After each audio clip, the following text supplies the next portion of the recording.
This is Jeebu Jacob Thomas, again back to the second lecture of the EDK tutorial on how to interface a DDR-RAM with a peripheral using microblaze processor. So in the last lecture we have seen how to create a normal hardware using XPS and how to create and import a peripheral. So we have already created a peripheral called as PLB underscore peripheral here, whose location or the template files of these particular peripheral will be seen in the file which is called as pcore, or the folder which is called as pcore.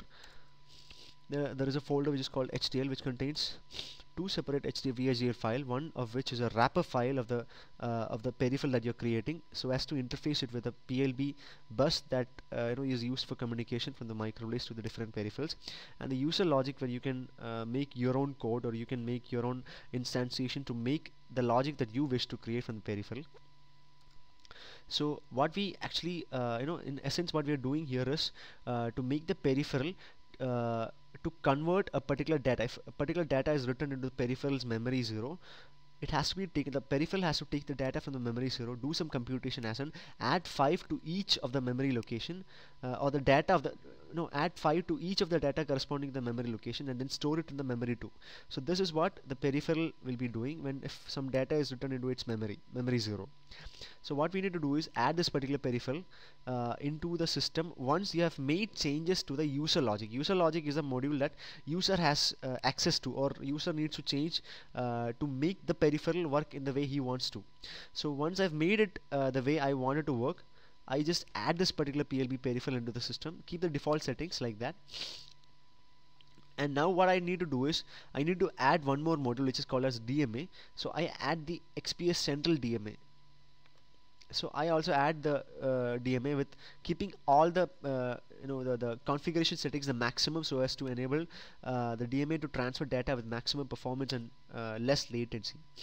So XPS Central DMA and PLB peripheral has been added. Now you need to connect these particular peripherals to the PLB bus. XPS Central DMA also should be connected to the PLB bus.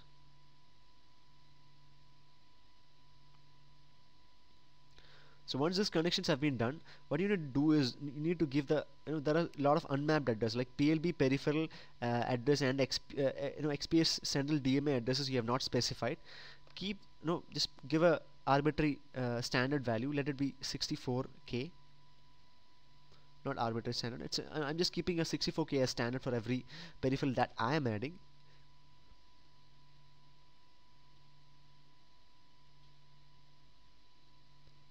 So once this particular address values have been given, you can see that a lot of address spaces are overlapping. So in order to solve the situation, you need to click a switch here which says generate address. Once you click here, all the address space overlaps will be solved by the tool itself. Now none of the address spaces are overlapping right now. So you come back again to the bus interface and ports. You see that everything has been connected to the PLB. Now what you need to do is generate bitstream. But before this, let me tell you one thing that as far as Vertex 5 board is, you're working on a Vertex 5 board.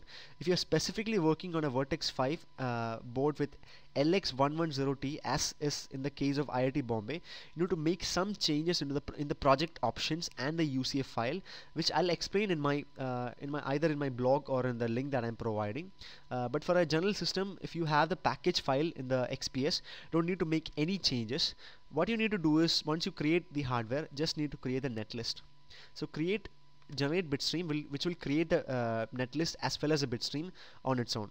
So I will just wait for the bitstream to be created. By the time I'll just take a small break. And now the bitstream has been bitstream generation has been complete. What now we need to do is transfer or export the particular hardware design into the SDK or the software design environment. So for that, click on the export to software design and click export and launch SDK. It will take a couple of bit of seconds. Now we'll just wait for it.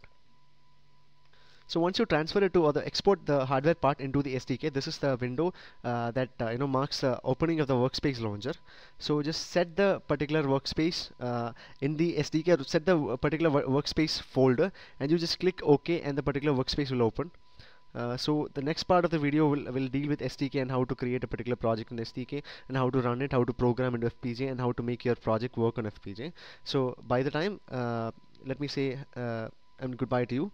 Hope you understood all this video. Thank you.